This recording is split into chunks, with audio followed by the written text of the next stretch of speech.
Grazie a tutte e a tutti. Eh, sono esterrefatta dalla quantità di persone che si è alzata a quest'ora per venire a sentire parlare di traduzione. Spero che quasi tutti abbiate ricevuto una stringa di carta che farà parte del breve discorso. Se non ce l'avete, fate come sempre, sbirciate quello del vicino. Ebbene sì, la mia vita professionale intanto ha avuto una declinazione parallela, perché sono stata negli ultimi 40 anni e insegnante di liceo e traduttrice. Quindi quella è la mia doppia vita, diciamo. E poi esiste invece una declinazione di vita parallela, e cioè la vita che ho trascorso insieme ai testi. Oggi pensavo di parlarvi nell'ordine, ma non so se poi seguirò l'ordine, di due vestiti, dei segreti contenuti in una frase e di un mestiere che si fonda sull'idea di fallimento e che, diciamo, è sul concetto di resa nel senso di arrendersi a qualcosa. La resa del testo, dal mio punto di vista, è questo. E quindi un'idea di, diciamo, creatività, visto che il titolo è anche Creative Mornings, un'idea di creatività che si va a cercare dentro alla perdita e al fallimento.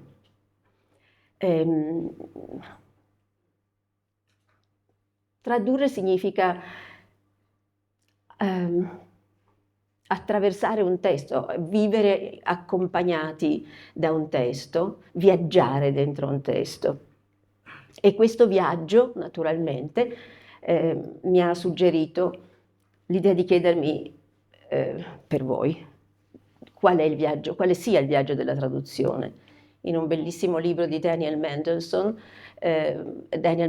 ricorda che in inglese ci sono 3 termini diversi per definire il viaggio. Allora ho provato a chiedermi quale di questi 3 termini si avvicina di più al viaggio della traduzione. Il primo è voyage, e voyage ha come radice etimologica il viatico, il viaticum, quindi è il viaggio inteso nel senso di ciò che ci portiamo appresso, ciò che abbiamo, il bagaglio di cui abbiamo bisogno per attraversare, per compiere un viaggio. Sicuramente la traduzione è questo, è voyage, è un viaggio che è accompagnato da un bagaglio.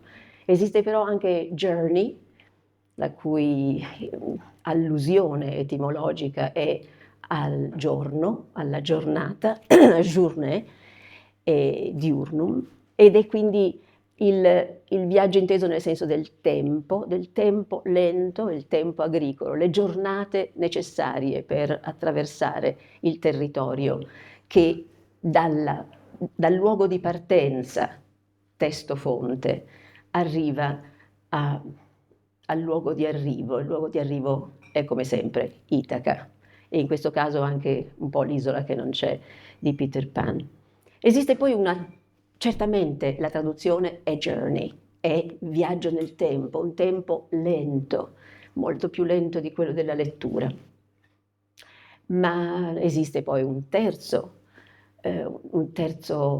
terza parola per definire il viaggio, che è travel, e questo si rifà a... Cosa devo fare? No, io niente. Ok, e che si rifà al travail, al travaglio, e in latino al trepalium o tripalium, e cioè la croce di tortura. Questo si riferisce ovviamente agli ostacoli, alla fatica, alla difficoltà del viaggio. Sicuramente la traduzione è anche questo. E quindi già come partenza possiamo dire che la traduzione è quel viaggio lì, un viaggio molteplice all'interno di un testo. Per dirla con una parola sola, un'odissea all'interno di un testo. Tempo, fatica, pazienza, perdita. Partiamo dai 2 vestiti di cui vi dicevo. Tempo fa ho tradotto un racconto nel quale 2 vestiti svolgono un ruolo cruciale. Il racconto parla di... non è esplicito il tempo in cui si svolge l'azione, ma è chiaro da alcune cose, da alcune situazioni, circostanze, che siamo negli anni 50. Una donna decide di andare a teatro in una cittadina vicina a quella in cui abita, prende il treno, raggiunge questa cittadina e va ad una rappresentazione dell'Antonio e Cleopatra di Shakespeare. Durante l'intervallo o alla fine dello spettacolo va alla toilette dove dimentica la sua borsa. Nella borsa è contenuto tutto quello che le serve per tornare a casa, il biglietto del treno, il denaro per ricomprarlo, e quindi è in una situazione di difficoltà. Esce dal teatro un po' smarrita e incontra uno sconosciuto con un accento straniero che la avvicina, le offre ciò che le serve e la invita a mangiare qualcosa a casa sua. Stranamente la donna accetta, i due trascorrono insieme la serata, poi lo sconosciuto accompagna la donna alla stazione e prima che lei salga sul treno si baciano appassionatamente e si promettono un incontro successivo a 1 anno di distanza, sempre in occasione di uno spettacolo teatrale shakespeariano. E lo sconosciuto le fa questa richiesta: quando tornerai, per favore, stesso vestito, stessa acconciatura. Passa 1 anno e purtroppo, per qualche ragione che adesso non posso dilungarmi a spiegare, il vestito stretto in vita, manica a 3/4, gonna svasata, verde, e in tintoria, e la padrona della tintoria non può restituirlo in tempo. Quindi la nostra protagonista frettolosamente cerca un altro vestito, un vestito che non sarà naturalmente uguale. La commessa dice: no, quest'anno mi dispiace, non va quel taglio lì, quello che ci vuole è un vestito scivolato, dritto, smanicato, verde, un altro verde. Ok, ed eccomi, entro qui in scena io. I 2 vestiti sono diversi per foggia e diversi per verde. Il primo vestito è avocado green, il secondo vestito lime green. Ora, negli anni 50, in italiano, avocado green non esisteva, per la semplice ragione che non c'era l'avocado e che i pochi fortunati che avessero mai saputo che cos'era un avocado probabilmente avrebbero pensato al colore della buccia, quindi a un verde scuro, puntinato, granuloso, ma come sapete avocado green si riferisce a quella pastosità burrosa e giallastra della polpa dell'avocado.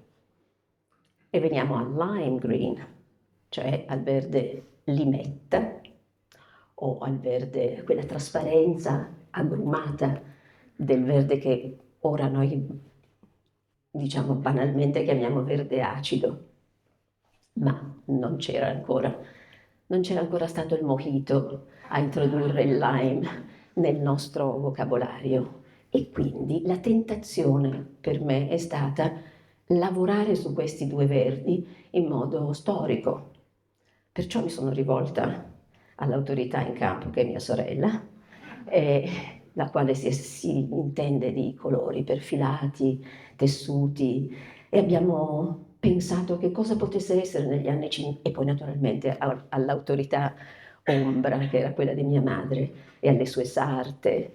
E abbiamo pensato a quali potessero essere i 2 verdi corrispettivi e ci è venuto in mente che forse quella oleosità di colore poteva rimandare al verde pistacchio, che negli anni 50 poteva ben essere un colore di moda, mentre entusiasticamente abbiamo abbracciato l'idea che il secondo verde, il famoso verde limetta, potesse essere un verde chartreuse, e cioè quel liquore di erbe che ha proprio quel verde lì, proprio quel punto di trasparenza e di brillantezza del lime. Ebbene, consegno quindi la traduzione, ma vi vorrei leggere, se riesco a tenere tutte e due le cose, la fine, l'epilogo di questo, come potete immaginare, due vestiti diversi comportano un epilogo diverso da quello che i due personaggi si aspettavano. Era di sicuro un altro mondo quello in cui si erano incontrati, il loro fragile accordo, la cerimonia dei baci, la stolida fiducia di entrambi che ogni cosa potesse veleggiare nella direzione auspicata. Robin ha avuto pazienti convinti che pettini e spazzolini debbano stare in una posizione precisa, che i passi debbano essere contati se si vogliono evitare certi castighi. Se dunque Robin ha fallito, si può dire che sia rispetto alla questione del vestito verde. Lei indossava un vestito del verde sbagliato. Le piacerebbe poterlo dire a qualcuno, a lui. Un vestito del verde sbagliato. E di nuovo entro in scena io. La frase in inglese è "She was wearing the wrong green dress". E io potevo scegliere di tradurre in due modi. Indossava il vestito verde sbagliato, riferendomi alla foggia del vestito, che comunque era diversa, come vi ho detto, oppure potevo scegliere di insistere sul colore e dire indossava il vestito del verde sbagliato. Bene, io sono lì, in quella preposizione articolata. Indossava il vestito del verde sbagliato, perché i due verdi nell'italiano non sono i verdi dell'inglese. Questo per dire quanto può essere piccolo lo spazio della ricerca della creatività. È anche una confessione, quella preposizione articolata è la confessione della mia resa del testo. È una insoddisfazione appagante quella della traduzione, è un bell'ossimoro, cioè avrei preferito non dover cambiare nulla, poter lasciare tutto com'era. Questa è la grande ambizione della traduzione. La traduzione è una metamorfosi riluttante, cioè è il tentativo disperato di cambiare tutto nella speranza che tutto possa restare com'era, che tutto possa restare avocado green, lime green. E poi invece si scopre che si deve proprio cambiare tutto. Ecco, questa era la prima cosa, i due vestiti. Ora passiamo alla seconda parte, che invece riguarda i segreti di una frase. Avete in mano, ho preferito che la vedeste questa frase, perché è molto semplice, però forse è meglio poterla vedere. La frase è l'incipit di un testo di Julian Barnes che si intitola Livelli di vita. Un piccolo testo suddiviso in tre parti, come quasi tutti i testi, che non voglio chiamare romanzi perché spesso non lo sono, o comunque sono ibridi nella loro struttura. Questa frase iniziale dice "You put together two things that have not been put together before". La si può leggere così, oppure la si può leggere, diciamo, in metrica, e cioè facendo sentire il ritmo martellante di questa frase, che è "You put together two things that have not been put together before". Il traduttore apre il testo che deve tradurre, vede questo incipit e la prima reazione è ok, dov'è il problema? You put together è quello che vado a fare. I'm going to put together two things that have not been put together before. Benissimo, vado. Possiamo farlo tutti. Chiunque abbia fatto un corso di inglese non ha difficoltà a intendere questa frase e quindi in teoria non ha difficoltà a tradurla. E quindi la traduciamo. Metti insieme due cose che non sono state messe insieme prima. È giusta, nessuno mi potrebbe contraddire ed è completamente sbagliata. Metti insieme due cose che non sono state messe insieme prima, non ce la può fare a dire you put together two things that have not been put together before. Entriamo dentro questa frase, vediamo che cosa c'è dentro questa frase. Ci sono 17 sillabe, ci sono solo monosillabi, a parte due parole. Le due parole sono together and before. È quindi chiaro che al lettore anglofono, che lo sappia o no, questa frase dice una serie martellante di monosillabi che si incagliano su due parole, together, before. Questo testo è il testo che Julian Barnes ha scritto qualche anno dopo la morte della sua amatissima moglie. Livelli di vita racconta la possibilità mai in effetti raggiunta di elaborare completamente un lutto.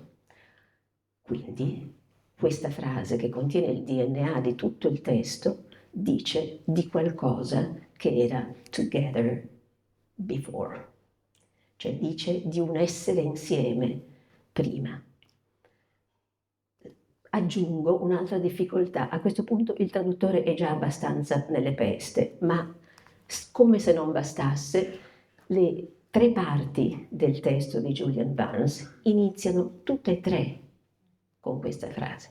You put together two things that have not been put together before. 3 volte. E, come se non bastasse, la frase che segue questo incipit è una frase brevissima che dice "and the world changes". Ora, voi potete capire la responsabilità di chi si trova a dover gestire una frase apparentemente così semplice e che contiene il segreto del libro dentro il numero delle sillabe, dentro quell'haiku. Sono 17 sillabe, si possono dividere in 5, 7, 5. La mia prima versione, quella che tutti i traduttori potrebbero dire perfetta in quanto aderente al testo, metti insieme due cose che non sono state messe insieme, tradisce la lettera, nel senso che dice un'altra cosa, la dice con una sovrabbondanza di vocali, con una scomparsa delle parole chiave. Ecco, a un certo punto, molto tempo dopo che avevo cominciato questo insoddisfacente lavoro di traduzione, ho come sentito la possibilità che questa frase, maturando dentro di me e dentro la mia insoddisfazione, ne producesse un'altra che forse poteva avvicinarsi un po' di più alla prosodia di quel testo. E ho sentito la frase che diceva: metti insieme due cose che insieme non sono mai state. Ora, metti insieme due cose che insieme effettivamente mi sembrava poter restituire la pregnanza di quell'insieme attraverso uno spostamento anche grammaticale della posizione delle parole. Certo, c'era un mai. Le due parole chiave nella mia frase sono insieme e mai, e quindi non si riferiscono al prima, ma al mai più. Ciò nonostante, questa frase sbagliata rispetto alla lettera dell'originale, per quanto mi riguarda, diceva meglio quella prima frase di quanto non facesse la frase fonte, diciamo. Quella frase fonte che poteva produrre molte altre. Invito tutti, visto che avete la frase, non è l'ultima possibilità, è la possibilità che a un certo punto ho sentito potesse restituire. Nel mio mestiere si parla spesso di soluzioni, è una parola che io non utilizzo mai, perché ritengo che le soluzioni chiudano i testi, e io sono invece del parere che i testi non vadano chiusi, semmai vadano rinnovati attraverso domande successive e successive. C'è qualcosa di irrimediabile nella traduzione, c'è qualcosa di perduto e c'è qualcosa, come spiegano i grandissimi teorici della traduzione che non nominerò, di imperduto. E su quell'imperduto residuo del fallimento sicuro della traduzione si può giocare e giocare e giocare ancora. E ce lo insegnano i classici. I classici naturalmente sono quei testi, nella mia definizione, che non smettono mai di essere tradotti e che non smettono mai di desiderare una traduzione successiva. E quindi in quella molteplicità, in quella coralità dei fallimenti di traduzione, il traduttore trova spazio minuscolo in una preposizione articolata, in due verbi sbagliati, oppure in una frase che sostituisce un prima con un mai, ma trova spazio per essere nel testo. Se la traduzione è un lavoro in perdita, la perdita sono io, sono lì, firmo le mie traduzioni, là dove mi arrendo al testo, lascio andare qualcosa. Bisogna lasciare andare qualcosa, accettare che la perdita sia così sicura da diventare possibile fonte anche di soddisfazione. Quindi questo mette insieme due cose che insieme non sono mai state, è diventato un po' il mio mantra, è quello che faccio, è questo tentativo di sentirmi a mio agio nelle parole di un altro, per poi scoprire che l'unica cosa che si riesce a ottenere è essere padroni del disagio, esattamente come a casa, esattamente come a casa. A casa nostra, ricordo che prima di un intervento sulla traduzione questa cosa è un po' buffa, ma avevo fatto un sogno e in questo sogno io ero in casa mia, nella mia casa dove sono cresciuta, bambina, e tutto era perfetto, come nei sogni, come sapete, tutto era perfettamente sistemato, a parte che era un po' strano, ma io mi aggiravo in questo spazio che è la mia lingua madre, se vogliamo, che è la mia casa madre, ed era tutto noto, ma non arrivavo agli interruttori della luce.